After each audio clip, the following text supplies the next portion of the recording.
আসসালামু আলাইকুম, আমি রাফিয়া রেহনুমা রিদি, ঢাকা বিশ্ববিদ্যালয়ের শিক্ষার্থী।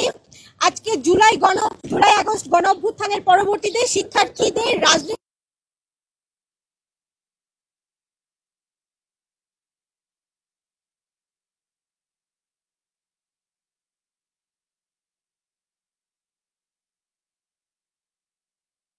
পটভূমির অবতারণা করবেন ঢাকা বিশ্ববিদ্যালয়ের শিক্ষার্থী আব্দুল কাদের এবং কাঙ্ক্ষিত সংগঠনের ঘোষণার বিষয়ে মৌলিক প্রস্তাবনার এবং কর্মসূচি বিষয়ে আলোচনা করবেন পরবর্তীতে আবু বাকের মজুমদার, এবং তাদের ঘোষণা পাঠ শেষে সাংবাদিকদের প্রশ্নের উত্তর প্রদান করবেন জাহিদ হাসান এবং তাহমিদ আল মুদাসির ভাই। আসসালামু আলাইকুম, আমি আব্দুল কাদের, শিক্ষার্থী, ঢাকা বিশ্ববিদ্যালয়। আজকের এক সমাজ সম্মেলন থেকে শুরুতে স্মরণ করছি জুলাই বিপ্লবে শহীদ হওয়া আমাদের সেই ভাইদেরকে, যাদের রক্তের বিনিময়ে, যাদের জীবনের বিনিময়ে আজকের বাংলাদেশ। আমি একই সাথে স্মরণ করছি আমার সেই আহত ভাইদেরকে, যারা এখন হাসপাতালে বেডে এখন কাতরাচ্ছেন, তাদের দ্রুত সুস্থতা কামনা করছি। প্রিয় দেশবাসী ও সাংবাদিক বিন্দু, বিগত 16 বছর বাংলাদেশ ফ্যাসিবাদের কলগ্রাসে নিমজ্জিত হয়েছিল। সারা দেশের শান্তিকামী জনতা চরম উৎকণ্ঠা, হতাশা এবং ভয়ে নিমজ্জিত হয়ে দিনাতিপাত করেছে। দেশের সর্বস্তর কায়েম হয়েছিল কাঠামোগত এবং সাংস্কৃতিক ফ্যাসিবাদ, যার মাধ্যমে সাধারণ মানুষের সকল নাগরিক অধিকার কেড়ে নেওয়া হয়েছে এবং ফ্যাসিবাদের দোসররা ক্রমাগত অধিকার হরণের বৈধতা উৎপাদন করে গেছে। বাংলাদেশের শিক্ষাঙ্গন ও শিক্ষার্থীরা এই ফ্যাসিবাদের হাত থেকে রক্ষা পায়নি, বরং শিক্ষাঙ্গনে ক্রমাগত সন্ত্রাসবাদ কায়েম, ট্যাগিং সংস্কৃতি, সাংস্কৃতিক ফ্যাসিবাদ কায়েমের মাধ্যমে শিক্ষার্থীদের মৌলিক অধিকার, শিক্ষার অধিকার কেড়ে নেওয়া হয়েছে। বাংলাদেশের প্রত্যেকটি শিক্ষা প্রতিষ্ঠান এবং শিক্ষা ব্যবস্থাকে সরকারের নীতি নির্ধারণ পর্ষদ, আওয়ামী লীগের লেজুর ভিত্তিক ছাত্র সংগঠন, বর্তমানে নিষিদ্ধ ঘোষিত সংগঠন ছাত্রলীগ, আওয়ামী লেজুর ভিত্তিক নির্দলের শিক্ষকদের সম্মিলিত প্রয়াসে ধ্বংস করা হয়েছে। ঢাকা বিশ্ববিদ্যালয়ে এতদিন ধরে চলে আসা বিভাজনের রাজনীতির পৃষ্ঠপোষক এবং সুবিধাভোগী হিসেবে বিশ্ববিদ্যালয়ে প্রতিষ্ঠিত হয়েছে স্বৈরাচারের দখল। বিভাজনের রাজনীতি বাস্তবায়নের মধ্য দিয়ে জাতীয় ঐক্য এবং সংহতি ক্ষতিগ্রস্ত হয়েছে। এর মধ্য দিয়ে দেশের সবচেয়ে মেধাবী ও চিন্তাশীল শিক্ষার্থীদের মরণ দখলের রাজনীতি প্রতিষ্ঠিত হয়েছে। তরুণদের বার্তা দেওয়া হয়নি দেশকে নিয়ে, সমাজকে নিয়ে এবং তাদের অধিকার এবং সামগ্রিক বিষয় নিয়ে। বিশ্ববিদ্যালয়ের প্রথম দিন থেকে গ্রীষ্মের অবর্ণনীয় নির্যাতনের মধ্য দিয়ে শিক্ষার্থীর চিন্তা ও মরণ দখলের প্রক্রিয়া শুরু হতো। দিনের পর দিন মাদার পার্টির প্রোগ্রামে তাদেরকে জোরপূর্বক অংশগ্রহণ করার মধ্য দিয়ে চিন্তা ও মনন দখলের এই প্রক্রিয়া সম্পন্ন হতো। লেজুর ভিত্তিক ছাত্র রাজনীতির অন্ধ অনুকরণের কারণে তরুণদের একটা উল্লেখযোগ্য অংশ কিভাবে জনবিরোধী অবস্থান নিয়েছিল তা আমরা জুলাই গণ অভ্যুত্থানে দেখেছি। বিগত দিনের রাজনীতির নিজস্ব বুদ্ধি, বিবেক বিবর্জিত করে শিক্ষার্থীদেরকে ক্ষমতা রক্ষার পুতুল হিসেবে পরিণত করেছে। বিগত দিনের রাজনীতি দেশের কৃষক, শ্রমিক সহ তৃণমূলের খেটে খাওয়া সাধারণ মানুষের অধিকার সম্পর্কে শিক্ষার্থীদেরকে অজ্ঞাত করে রেখেছে। বিগত দিনের রাজনীতি নারীদের রাজনৈতিক চিন্তা বিকাশ ও প্রকাশের সুযোগ সংকুচিত করে তাদের রাজনৈতিক সংগ্রামকে অস্বীকার করেছে। বিগত দিনের রাজনীতি ছাত্র রাজনীতিকে আদর্শিক বাইনারির মধ্যে আবদ্ধ করে রেখেছে। সাংবাদিক বিন্দু, বিগত দিনের রাজনীতি তৈরি করেছে একটি মেরুদণ্ডহীন শিক্ষক সমাজ এবং বঙ্গুর শিক্ষা ব্যবস্থা। এই শিক্ষা ব্যবস্থায় ক্ষমতার বাগবাটোয়ার আড়ালে চাপা গেছে শিক্ষার্থীদের মৌলিক চাহিদা এবং তাদের সাধারণ চাওয়া পাওয়ার কথা।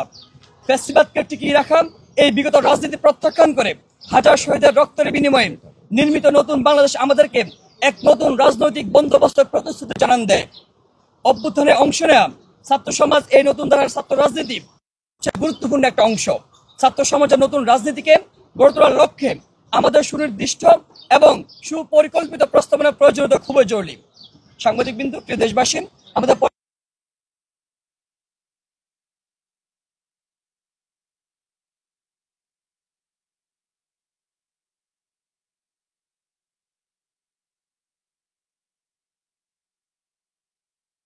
এই কাঙ্ক্ষিত ছাত্র সংগঠনের কথা বলছি, তার পটভূমি সম্পর্কে আলোচনা করেছেন আমাদের ছাত্রদেরই একজন। এখন আমাদের এই যে জুলাই অভ্যুত্থানে আমরা ছাত্ররা এই অভ্যুত্থান করেছি, দেখা যাচ্ছে যে জুলাই অভ্যুত্থানে বিগত ফ্যাসিস্ট আমলে যারা বিভিন্ন সময় বিভিন্নভাবে অ্যাক্টিভিজম করত, তারা যেমন সোচ্চার ছিল সিস্টেম, সেই সিস্টেমের জাতাকলে পড়ে যারা হলগুলোতে নির্যাতিত হয়েছিল, শিক্ষা প্রতিষ্ঠানগুলোতে নির্যাতিত হয়েছিল, বা ছাত্রলীগ যাদেরকে গ্রাস করে রেখেছিল তারাও কিন্তু একই সাথে এই জুলাই বিপ্লবে বা জুলাই অভ্যুত্থানে অংশগ্রহণ করেছে।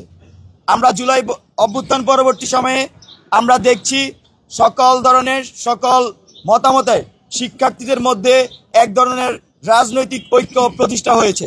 সেই প্রতিষ্ঠা মূলত এরকম যে বিশ্ববিদ্যালয়গুলোর পর্যায়ে শিক্ষার্থীরা আর কোনো গেস্ট রুম গণরুম কালচার চায় না।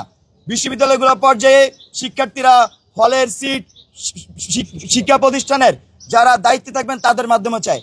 একই সাথে সারা দেশে এক ধরনের বলা চলে যে রিসার্চ বেসড বিশ্ববিদ্যালয় এবং শিক্ষা ব্যবস্থা কিন্তু শিক্ষার্থীরা চাচ্ছে। তো সবকিছু মিলিয়ে আমাদের যে কাঙ্ক্ষিত সংগঠন, সেই কাঙ্ক্ষিত সংগঠনের আমরা কিছু মৌলিক প্রস্তাবনা আজকে উপস্থাপন করছি। আমাদের মৌলিক প্রস্তাবনাগুলো হলো আদর্শিক বাইনারির কালচারাল দ্বন্দ্বের বাইরে গিয়ে মধ্যমপন্থী ছাত্র রাজনীতিকে প্রতিষ্ঠা করা, জাতি ধর্ম বর্ণ নির্বিশেষে অন্তর্ভুক্তিমূলক ছাত্র রাজনীতি তৈরি করা, যেখানে পরিচয়ের ভিত্তিতে কাকে অবমূল্যায়ন করা হবে না।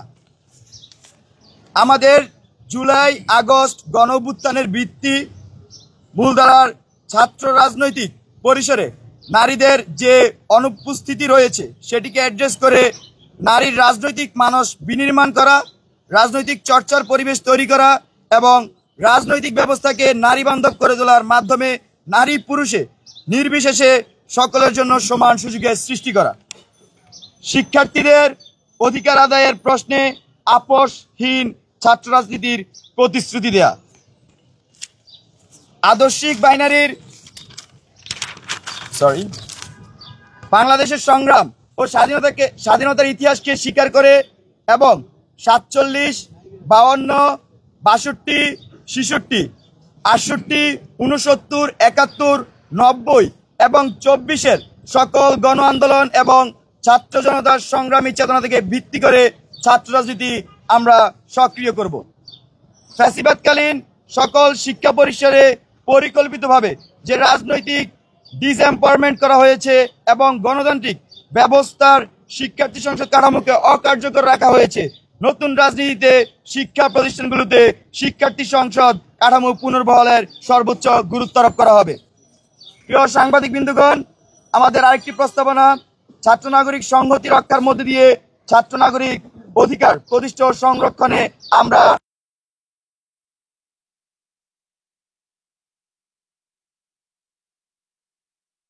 আজকে এবং আগামীকাল মূলত আমি আমাদের যে এই সবকিছু আলোকে আমাদের কর্মসূচিটা ঘোষণা করতে যাচ্ছি। আমাদের এই সকল বাস্তবতাকে সামনে রেখে আমরা আজকে এবং আগামীকাল শিক্ষার্থীদের মতামত নেওয়ার প্রক্রিয়ার অংশ হিসেবে জনমত জরিপ ও সদস্য আহ্বান কর্মসূচি ঘোষণা করছি। আজকে অনলাইনে এবং আগামীকাল অনলাইন এবং অফলাইনে আমরা ঢাকা বিশ্ববিদ্যালয় সহ বাংলাদেশের বিভিন্ন শিক্ষা প্রতিষ্ঠানে এই কার্যক্রম পরিচালনা করব। বিশেষ করে আমাদের ঢাকা বিশ্ববিদ্যালয়ের টিএসসি, কার্জন, মোকাররম, মোতাহের, কলাভবন, এফবিএস সহ জাহাঙ্গীরনগর, জগন্নাথ, তারপর ঢাকা শহরের যে প্রাইভেট বিশ্ববিদ্যালয়গুলো আছে, কলেজগুলো আছে, এছাড়াও আমাদের সারা দেশে যে সকল পাবলিক বিশ্ববিদ্যালয় আছে সবখানে আমাদের এই কার্যক্রম পরিচালিত হবে, আর মাদ্রাসাগুলোতে আমাদের এই কার্যক্রম পরিচালিত হবে। পাশাপাশি আমাদের এই সংগঠনের কয়েকটি বৈশিষ্ট্য আমরা আজকের এই সংবাদ সম্মেলনের মধ্যে দিয়ে উল্লেখ করতে চাই। তার মধ্যে আমাদের এই ছাত্র সংগঠন কখনোই লেজুর ভিত্তিক ছাত্র রাজনীতি তারা করবে না। আমাদের এই ছাত্র সংগঠন একটি স্বতন্ত্র ছাত্র সংগঠন হিসেবে আত্মপ্রকাশ করবে, আর আত্মপ্রকাশের যে তারিখ সেটা আমরা এখনো নির্ধারণ করিনি। আমরা এই জনমত জরিপ এবং আমাদের যে চলমান কর্মসূচি, এই কর্মসূচির উপর ভিত্তি করে আমরা আমাদের আত্মপ্রকাশের নির্ধারিত টাইম আপনাদেরকে জানিয়ে দেওয়া হবে। আর আমাদের যে আমরা বলছি লেজুভিত্তিক ছাত্র রাজনীতি আমরা করবো না, তার প্রক্রিয়ার অংশ হিসেবে আমাদের এই ছাত্র সংগঠন বটম টু টপ অ্যাপ্রোচে তাদের নেতৃত্ব বাছাই করবে গণতান্ত্রিক উপায়ে। এবং আরেকটি যে আমরা বৃহত্তর প্রশ্ন বেশিরভাগ মানুষ থেকে আমরা শুনি, সেটি হচ্ছে এই সংগঠনের কিভাবে অর্থনৈতিক কাঠামো পরিচালিত হবে। তার মধ্যে আমরা এটা উল্লেখ করতে চাই, আমাদের সংগঠনের বৈশিষ্ট্য হিসেবে তাদের ইন্টারনাল যে চাঁদা থাকবে সংগঠনের, বা আমরা বলি সাংগঠনিক ফি, যেটি তার মাধ্যমে এই সংগঠন পরিচালিত হবে। ধন্যবাদ। এছাড়া আপনার যত প্রশ্ন আছে আমাদের পরবর্তী প্রস্তুতদাতারা সেই প্রশ্ন উত্তর দিবেন। ধন্যবাদ। আমাদের এই ছাত্র সংগঠনের একদম বেসিক স্লোগান হবে, বেসিক থিম হবে স্টুডেন্ট ফার্স্ট এবং বাংলাদেশ ফার্স্ট। সাংবাদিক বন্ধুরা, আপনাদের স্পেসিফিক আমরা এতক্ষণ ধরে আমাদের দুইজন বক্তা যে কথা বলেছেন তার পরিপ্রেক্ষিতে যদি স্পেসিফিক কারো কোনো প্রশ্ন থাকে একটু স্পেসিফিক প্রশ্ন করবেন খালি।